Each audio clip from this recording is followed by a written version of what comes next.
Le damos la bienvenida al señor Gilbert Squires, panameño, que es ingeniero, expresidente de Conoco de México, colaboró con Exxon Corporation en la perforación de pozos en el Golfo de México y bueno, tiene una gran experiencia en lo que se trata de temas petroleros. Gusto en tenerlo en el programa por primera vez y nuevamente está con nosotros Horacio Medina, miembro de esta familia, exgerente de convenios operativos de PDVSA, analista político. Gracias a los dos.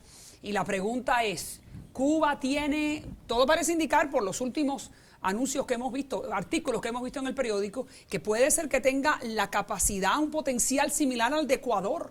5.000 millones de barriles de petróleo, 10 millones de pies cúbicos de gas natural. Mire, Cuba tiene el potencial de tener petróleo.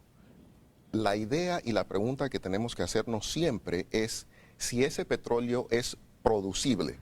Si ese petróleo es de calidad que se pueda refinar a poco costo, si ese petróleo es de la cantidad que pueda servir para abastecer ciertas necesidades refineras. Pero eso no se sabe, se puede especular simplemente en este momento. Pero ¿y entonces por qué la Repsol de España, la Shell de Canadá, India, Petronas de Malasia, la PDVSA de Venezuela, Hydro de Noruega y Petrovietnam están pagándole para poder alquilar estos diferentes bloques que tiene 59 Cuba para ver si pueden perforar y encontrar la veta? ¿Por qué? Porque están en ese negocio.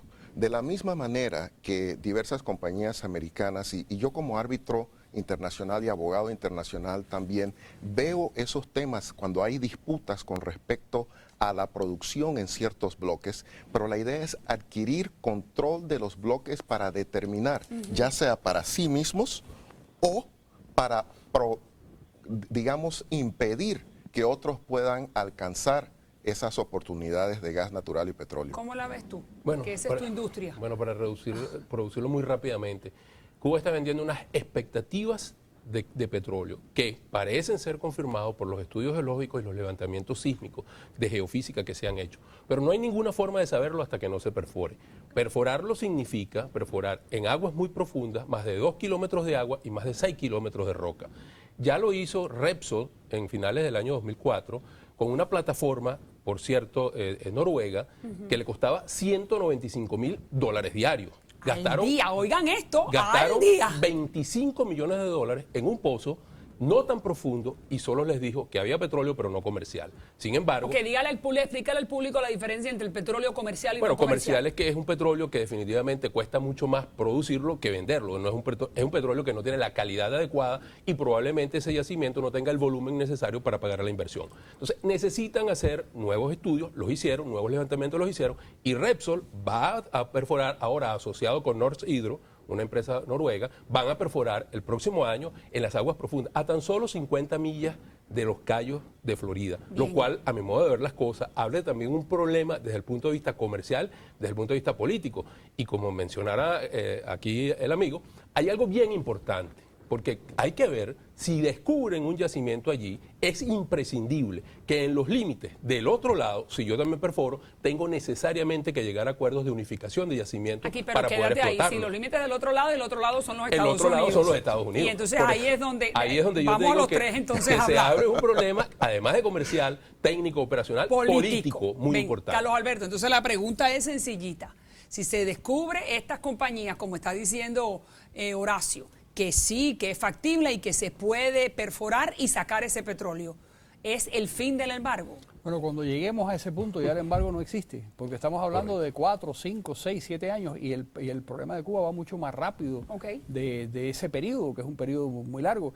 Lo probable es que cuando lleguemos ahí, en Cuba ya se haya iniciado el proceso de cambio y todos estarán muy felices en los Estados Unidos y en Cuba de que se puedan explorar mancomunadamente esos yacimientos y llegar a los acuerdos que sean necesarios con tal de, si es que efectivamente es un petróleo de calidad y si es rentable extraerlo. Ok, pero ¿qué pasa entonces si Cuba comienza, y ahí tenemos el mapa para que usted pueda entender en su casa cuál es el del área del que estamos hablando, esa forma que hay alrededor de la isla y algunos de los bloques que están marcados en un color un poco más oscuro son los diferentes bloques que ya han sido alquilados a las diferentes compañías, y Repsol y la Noruega, dígame. Y hay algunas otras que están abiertas para licitación todavía. El resto de los bloques que no están marcados. aliados. Petrobras ya también. Exacto. Que son los brasileros. Exacto, y lo que menciona el amigo Horacio y Carlos Alberto también es muy importante, porque hablando de Petrobras y hablando de Norsk Hydro, son las dos empresas, entre varias americanas, pero a nivel mundial, Total un poco, que es una compañía francesa, que tienen la capacidad de desarrollar pozos en aguas profundas. Y esto es importante que lo escuche usted en su casa. Pozos en aguas profundas, significa alejados de la costa, que es más caro el proceso. No solamente es más caro, sino es más riesgoso y desde el punto de vista comercial también, porque luego, si una empresa no está desarrollando el pozo o perforando de buena manera y por una tristeza tuviese un problema ambiental, entonces, ¿qué acuerdos entrarían entre nuestro país y Cuba y México para resolver eso? Vamos a hablar de eso, el problema de los acuerdos. Sabemos que McCain y el presidente Bush le han pedido al Congreso norteamericano que les permita explorar lo que los ecologistas norteamericanos hasta ahora no han querido en las costas de la Florida. Si eso ocurre, entonces de cierta manera Cuba podría sentirse, bueno, si lo están haciendo a casi 90 millas de mí, yo también lo puedo hacer. ¿Es correcto? ¿Cómo lo vieras desde el punto de vista político, que es lo que dice Horacio? Dime. Bueno, yo creo que es peor, porque estamos hablando de 50 millas a 50 millas. Y hay algo importante, o hay una corriente muy grande que pasa por allí, que se mueve más o menos a 4 millas por hora, que manejan más de 90 millones de metros cúbicos por segundo, que tardaría 10 horas en llegar a las costas de los Cayos, ¿no? Si sacas una cuenta. O sea, es importante, lo que quiero decirte, es que políticamente, aun cuando yo comparto plenamente lo que dice Carlos Alberto, explorar un pozo tarda 120 días en perforarse, por lo menos, en el mejor de los casos. Pero con un solo pozo no haces nada. O sea, es un proceso que dura 3, 4, 5 años para conformar una verdadera evaluación de un posible desarrollo. Bien. Sin embargo, mientras que tú estás explorando, es necesario que desde el punto de vista ambiental, desde el punto de vista operacional y por lo tanto desde el punto de vista político, porque estás en un límite, tú necesitas llegar a unos acuerdos. Yo creo que esto es algo que tiene que ser debatido y es importante, bien importante, porque Repsol va a perforar con Norsk Hydro a 50 millas de los Cayos. Yo creo que este es un punto que debe ser discutido. Y eso entonces, ¿qué consecuencias políticas tiene eso? 50 millas. Cuando regresemos me van a explicar eso qué significa para los Estados Unidos, qué poder de persuasión o coercitivo tienen los Estados Unidos para decir a los cubanos no, o a los cubanos que se lo han alquilado a los españoles, no, ustedes no pueden hacer eso, no me conviene en mis costas. Cuando regresemos, continuamos con este panel de lujo y también entérese cuál es la verdad detrás del video de Chávez, Fidel y Raúl. Ahora los dejo con las declaraciones de las tres sobrevivientes al ataque al campamento de Raúl Reyes en Ecuador, quienes acusan al presidente Uribe de haberlas querido matar, de haberlas asesinado, que las querían ver muertas. ¿Es eso verdad? Ya regreso. Uribe lo que se merece es la cárcel. Uribe es un sanguinario. Que no hay que quedarnos callados. Y esta barbarie que hizo Uribe hay que denunciarla. Tiene que ir a la Corte de la Haya a pagar por todo lo que ha hecho Uribe. Ese asesino que mató la esperanza del pueblo. Y nosotras somos las que podemos dar testimonio. Por eso a Uribe no le conviene que nosotras estemos vivas. Uribe nos prefiere muertas. Quiere que callemos.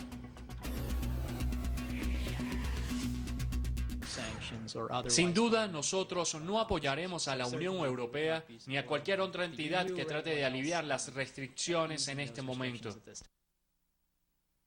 Bueno, este es el vocero de la Casa Blanca donde está hablando de la decisión de los europeos. Volvemos entonces a la parte del petróleo. De cierta manera, los Estados Unidos mantienen su posición firme en contra de Cuba, pero entonces la pregunta es, cuando viene el asunto petrolero con el barril en el precio que está en este momento, con el candidato McCain y el presidente Bush diciendo, bueno, la perforación ya no la vemos tan mal en las costas de la Florida, ¿dónde entonces queda Cuba si en realidad el petróleo es real? Tiene la flexibilidad de explorar la flexibilidad y, si se quiere, el pragmatismo de explorar su propio beneficio las costas de los Estados Unidos para extraer petróleo y al mismo tiempo de negociar con las compañías que están haciendo esto para beneficio de Cuba las condiciones en las cuales los intereses geopolíticos de los Estados Unidos queden a salvo.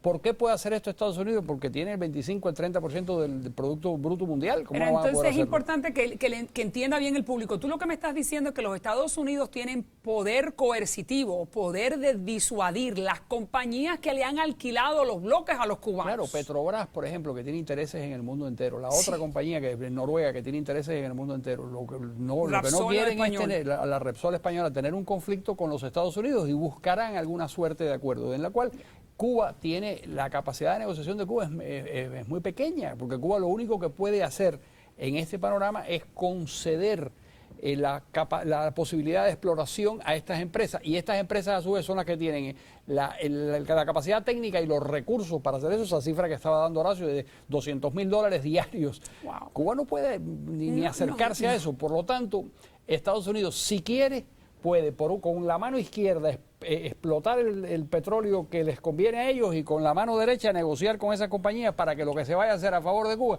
sea de acuerdo con los intereses de los Estados Unidos. Dígame, ¿usted lo ve así? Y lo veo así porque se trata de un juego de ajedrez. Al principio mencioné que cuando me preguntó por qué es que está Petronas de Malasia, por qué está Petrovietnam, por qué está la compañía de la India, por qué está Norsk Hydro, todas estas otras empresas buscando bloques y comprando el potencial de usar esos bloques para explorar, y si no los exploran y no los desarrollan, tienen que devolverlos, pues para que otros no lo hagan.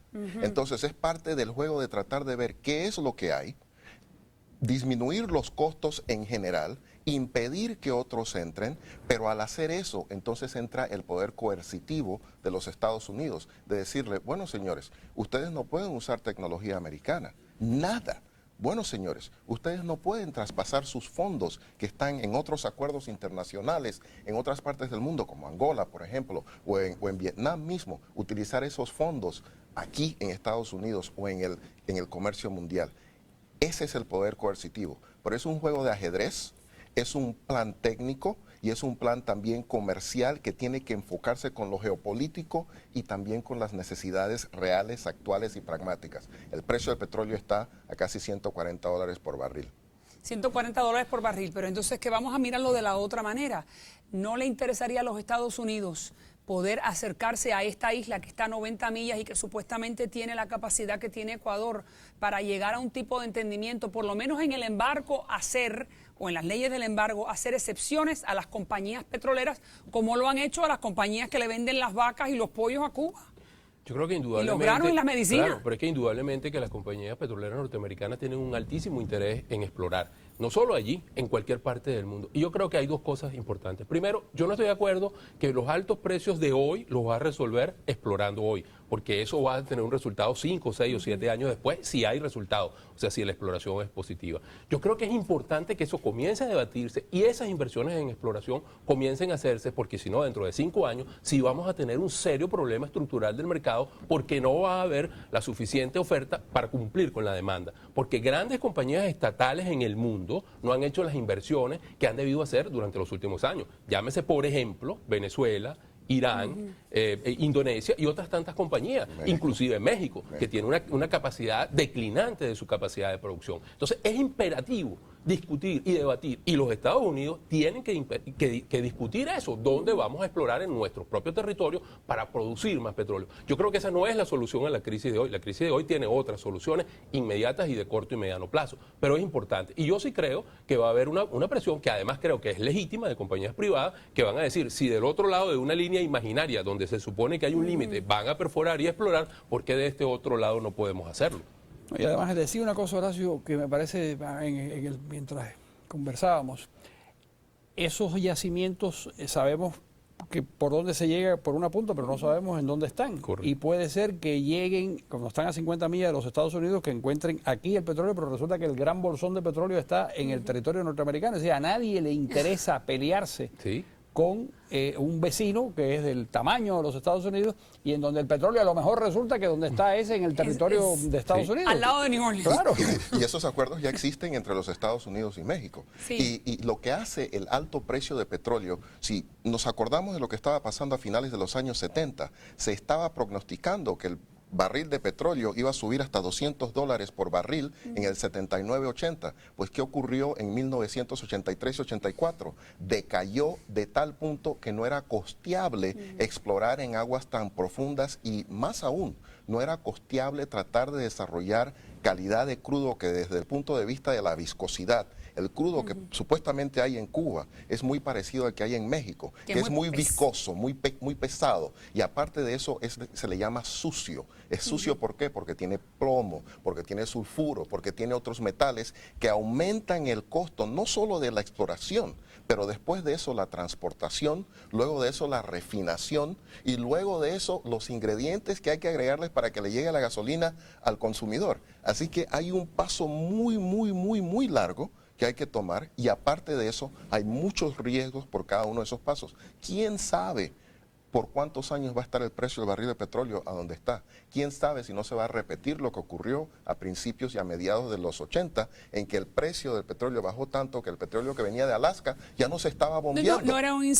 No había incentivo para hacerlo. nada. Ahora, mirándolo de la otra manera, como tú me dices, todo esto puede ser a largo plazo, 4 o 5 años. Todo parece indicar, esperemos que sea así, que el juego diplomático y el juego democrático, quiero decir, cubano, se abra. Puede ser entonces la gran bonanza para ese pueblo hambriento cubano que necesita desarrollarse rápido. Bueno, la gran bonanza. El petróleo, tú decías hace un rato que el volumen del petróleo sería semejante al de Ecuador. Ecuador no tiene una gran bonanza. Ecuador es un país donde tiene unos niveles de pobreza bastante lamentables. Es un elemento más, sí, que a lo mejor agrega al Producto Interno Bruto de Cuba pues un 15, un 20% más, pero de eso solo no. Cuba no es un país, no va a ser un país petrolero como Venezuela o como Arabia Saudita, ni mucho menos, sino va a tener un componente petrolero más como un pequeño productor de petróleo. Otro commodity que puede exportar. Sí, ¿no? Y al mismo tiempo ahorrarse una cantidad de dinero en la importación. Para consumo interno. Para consumo interno. Pero no parece ser algo que va a solucionar el problema de los cubanos. Fíjate que de alguna manera... Pero eso es muy interesante lo que está diciendo. Fíjese, señor televidente, que no parece que podría ser el gran componente que solucione el problema económico cubano. No, y además mal empleado incluso es una maldición. Que es el caso de Venezuela. Claro. Sí. Es que es distinto la famosa un país con enfermedad riqueza, Dodge, ¿no? un país con riqueza Claro. que un país rico, un son país cosas rico, distintas, ¿no? Venezuela es un país con mucha riqueza, pero para nada es rico, ha dilapidado. Que es lo Y que en me los imagino últimos que 10 mucha años, gente no entiende. ¿Cómo es posible con toda esa riqueza porque- que sus ciudadanos también no lo sean? Bueno, es una riqueza mal administrada, ¿no? Claro. Definitivamente. Y pasa también en Cuba. Yo hago totalmente el acuerdo con Carlos Alberto. O sea, Cuba recibe hoy 100.000 barriles de petróleo de Venezuela. ¿Y cuál ha sido el gran progreso, el gran Bueno, avance? recibía esa misma cantidad, un poco más de los soviéticos, lo recibió durante muchísimos Y los años. revendía. Y los El revendía. mercado Y, mientras internacional. tanto, Y los revende. y el país cada vez era más miserable y más miserable porque... Estaban en las guerras internacionalistas, ¿no? No, y además el mismo tipo de gobierno colectivista donde Exacto. desapareció todo el sistema de producción que tenía el país, y al final acabaron arruinando a los cubanos de una manera terrible. Es decir, si les regalan ahora 100.000 barriles, si les regalan 200.000 barriles, pues no pasa nada, porque el sistema es tan profundamente ineficiente que da igual lo que se les entregue. Esta no es la salvación. Claro que no. No es la salvación. La idea es poder tener un desarrollo sustentable de todos los beneficios que un país tiene. Esto es interesante hoy día, pero ¿saben qué? Ese petróleo no apareció hoy si es que estuviese allí. No. Apareció hace más de unos cuantos millones de años. Así que no es una historia nueva. Les agradezco a los tres. Siempre un gusto en tenerlo y a usted bienvenido. Gracias. Gusto siempre tenerlo en el programa. Gracias. Es un tema que se mantiene en el debate.